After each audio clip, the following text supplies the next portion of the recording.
ಕೇಂದ್ರ ಸಚಿವ ಎಚ್.ಡಿ. ಕುಮಾರಸ್ವಾಮಿ ಅವರ ಬಿಡದಿ ತೋಟ ಒತ್ತುವರಿ ಆಗಿದೆ ಅನ್ನೋ ಆರೋಪ ಕೇಳಿಬಂದಿತ್ತು. ಇದೀಗ ಕಂದಾಯ ಇಲಾಖೆಯ ಅಧಿಕಾರಿಗಳು ಸರ್ವೆ ಕಾರ್ಯವನ್ನ ಆರಂಭ ಮಾಡಿದ್ದಾರೆ. ಇದೇ ವಿಚಾರವಾಗಿ ಸಂಸದ ಮಂಜುನಾಥ್ ಕಾಂಗ್ರೆಸ್ ನಾಯಕರ ವಿರುದ್ಧ ಕಿಡಿಕಾರ್ತಾ ಇದ್ದಾರೆ.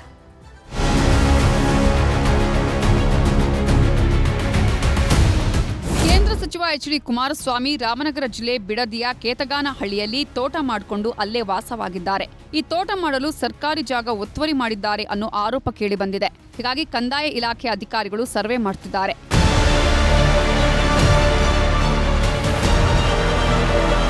ಕುಮಾರಸ್ವಾಮಿ ಅವರ ತೋಟ ಹಾಗೂ ಅಕ್ಕಪಕ್ಕದ ಜಮೀನನ್ನ ಸರ್ವೆ ಮಾಡಲಾಗಿದೆ. ಅಧಿಕಾರಿಗಳ ಕ್ರಮಕ್ಕೆ ಈ ಹಿಂದೆ ಕುಮಾರಸ್ವಾಮಿಗೆ ಜಮೀನು ಮಾರಾಟ ಮಾಡಿದ್ದ ಮೂಲ ಜಮೀನು ಮಾಲೀಕರು ವಿರೋಧ ವ್ಯಕ್ತಪಡಿಸಿದ್ದಾರೆ. ಸರ್ವೆ ಅಧಿಕಾರಿಗಳು ನಮಗೆ ನೋಟಿಸ್ ಕೊಟ್ಟಿದ್ದಾರೆ, ಯಾವ ಜಮೀನು ತೋರಿಸಿ ಎಂದು ಈಗ ಬೇಕಾಬಿಟ್ಟಿ ಸರ್ವೆ ಮಾಡ್ತಿದ್ದಾರೆ ಅಂತ ಆರೋಪಿಸಿದ್ದಾರೆ. ನಮ್ಮ ತಂದೆಯವ್ರ ಕಡೆಯಿಂದ 85ರಲ್ಲಿ ಈ ಭೂಮಿ ಖರೀದಿ ಮಾಡಿಸ್ಕೊಂಡ್ರು. ಯಾರೋ ಕುಮಾರಸ್ವಾಮಿ ಅವರು. ಅವತ್ತಿಂದನೂ ನಾವು ಇದೇ ನಡೀತಾ ಇತ್ತು, ಬೇಕಾದಂಗೆ ಹೋರಾಟ ಮಾಡಿದ್ದೀವಿ, ಆದರೂ ನಮಗೆ ಫಲ ಸಿಕ್ಕಿರ್ಲಿಲ್ಲ. ಇವತ್ತು ನಾವು ಸುಮ್ಮನೆ ಇದ್ದೋ. ನಮಗೆ ರೆವಿನ್ಯೂ ಇದರಿಂದ ನಮಗೆ ನೋಟಿಸ್ ಕಳಿಸಿದ್ರು, ಸರ್ವೆ ಮಾಡ್ತೀವಿ, ನಿಮ್ಮ ಜಾಗದಲ್ಲಿ ಬಂದು ನೀವು ಹಾಜರಿರ್ರಿ ಅಂತ ಹೇಳಿ ನಮಗೆ ನೋಟಿಸ್ ಕಳಿಸಿದ್ರು. ಆ ನೋಟಿಸ್ ಕಳಿಸಿದ ಪ್ರಕಾರವಾಗಿ ನಾವು ಬಂದ್ರೆ ಇಲ್ಲಿ ನಮ್ಮನ್ನ ಗೇಟಿಂದ ಒಳಗಡೆ ಬಿಡ್ತಾ ಇಲ್ಲ. ನಮ್ಮ ಮುಖಾಂತರವಾಗಿ ಸರ್ವೆನೂ ನಡೆದಿಲ್ಲ. ಇದು ನಮಗೆ ಅನ್ಯಾಯ ಆಗಿದೆ. ಇದಕ್ಕೆ ನಮಗೆ ನ್ಯಾಯ ದೊರಕಿಸ್ಬೇಕು. ಇಷ್ಟ ಬಂದಂಗೆ ರೆವಿನ್ಯೂ ಇಲಾಖೆಯಿಂದ ಸರ್ವೆ ಮಾಡಕ್ ಬಂದು ಇವ್ರು ಇಷ್ಟ ಬಂದಂಗೆ ಎಲ್ಲೋ ಒಂದ್ ಮೂಲೆ ಕ್ಯಾಮ್ರಾ ಹಿಡಿತಾರೆ, ಅಲ್ಲಿ ಹಿಡಿತಾರೆ, ಅಲ್ಲಿಂದ ಹೋಯ್ತು, ಇಲ್ಲಿಂದ ಹಿಡಿತಾರೆ, ಇಲ್ಲ ಹೋಯ್ತು ಅಂದ್ಬಿಟ್ಟು ಗೋಮಾಳ ಜಾಗ ಏನಿದೆ ಅಳ್ಕೊಂಡು ಅವರು ಹೊರಟೋದ್ರೆ ನಮ್ ಸಂಬಂಧಪಟ್ಟಿದ್ದು SC/ST ಜಮೀನು ಏನಾದ್ರು ಅವರು ಯಾವುದೇ ಕಾರಣಕ್ಕೂ ಮೆನ್ಷನ್ ಮಾಡಿ ಇವ್ರು ಬರಬೇಕು ಮಾಡಬೇಕು ಅನ್ನೋದು ಯಾವುದೇ ರೀತಿ ಇವ್ರು ಮಾಡಿಲ್ಲ. ಈ ತರ ಮಾಡಿ ಅನ್ಯಾಯ ಮಾಡಿದ್ದಾರೆ. ನಮ್ಗೆ ಅನ್ಯಾಯ ಆಗಿದೆ, ನ್ಯಾಯ ಕೊಡಿಸಿ, ನಮ್ ನ್ಯಾಯ ಬರಬೇಕು. ಯಾರನ್ನ ಇವತ್ತು ಇಲ್ಲೇ ದಾಣಿ ಕೊಡ್ತೀವಿ, ಈ ಸಂಬಂಧಪಟ್ಟ ತಹಸೀಲ್ದಾರ್ ಆಗ್ರಿ ಯಾರೋ ಅಧಿಕಾರಿಗಳಾಗ್ಲಿ ನಮ್ಗೆ ಬಂದು ನ್ಯಾಯ ದೊರಕಿಸ್ಕೊಡ್ಬೇಕಿಲ್ಲಿ. ಸರ್ವೆ ಅಧಿಕಾರಿಗಳು ನಮಗೆ ಅನ್ಯಾಯ ಮಾಡಿದ್ದಾರೆ. ಇಲ್ಲಿ ಆಸ್ತಿ ಕಬಳಿಕೆ ಆರೋಪದ ಬಗ್ಗೆ ಬೆಂಗಳೂರು ಗ್ರಾಮಾಂತರ ಸಂಸದ ಡಾಕ್ಟರ್ ಸಿ.ಎನ್. ಮಂಜುನಾಥ್ ಮಾತನಾಡಿ ಕಾಂಗ್ರೆಸ್ ನಾಯಕರ ವಿರುದ್ಧ ಆಕ್ರೋಶ ಹೊರಹಾಕಿದ್ದಾರೆ. ನಾನು MP ಆದ್ಮೇಲೆ 71 ಎಕರೆ ಭೂಮಿ ಖರೀದಿ ಮಾಡಿದ್ದಾರೆ ಅಂತ ಆರೋಪಿಸಿದ್ದಾರೆ.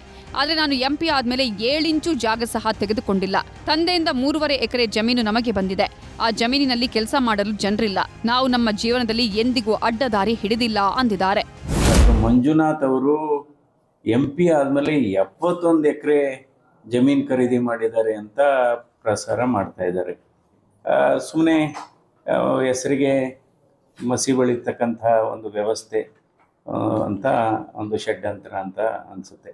ನಾವು ನಮ್ಮ ಜೀವನದ ಉದ್ದಕ್ಕೂ ಅಡ್ಡದಾರಿ ಹಿಡದೇ ಇಲ್ಲ. ಅಡ್ಡದಾರಿ ಹಿಡಿದಿದ್ರೆ ಈ ರೀತಿ ನಾವು ಇಡೀ ರಾಷ್ಟ್ರಾದ್ಯಂತ ವಿಶ್ವಾದ್ಯಂತ ಹೆಸರು ಮಾಡೋಕ್ಕಾಗ್ತಾ ಇರಲಿಲ್ಲ. ಅಡ್ಡದಾರಿ ಅನ್ನೋದೇ ಗೊತ್ತಿಲ್ಲ ನಮಗೆ. ಸೊ ಇದು ಇನ್ನೊಂದು ವಿಪರ್ಯಾಸ ಅಂದರೆ MP ಆದಮೇಲೆ 71 ಎಕರೆ. ಯಾವ 71 ಎಕರೆ? 7 ಇಂಚು ತಗೊಂಡಿಲ್ಲ, ಏನೂ ಇಲ್ಲ.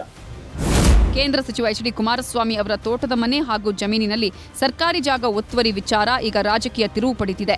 ಕಾಂಗ್ರೆಸ್ ಸರ್ಕಾರ HDK ಹಾಗೂ ಕುಟುಂಬವನ್ನ ಟಾರ್ಗೆಟ್ ಮಾಡ್ತಿದೆ ಅನ್ನುವ ಆರೋಪವೂ ಕೇಳಿ ಬರ್ತಿದೆ. ಇದಕ್ಕೆಲ್ಲ ನಾನು ಬಗ್ಗಲ್ಲ ಅಂತ ಕುಮಾರಸ್ವಾಮಿ ಹೇಳಿದ್ದಾರೆ. ಆದರೆ ದಾಖಲೆಗಳ ಪರಿಶೀಲನೆ ಬಳಿಕ ಸತ್ಯಾಂಶ ಹೊರಬೀಳಬೇಕಿದೆ. AT Venkatesh, news 18, Ramanagara.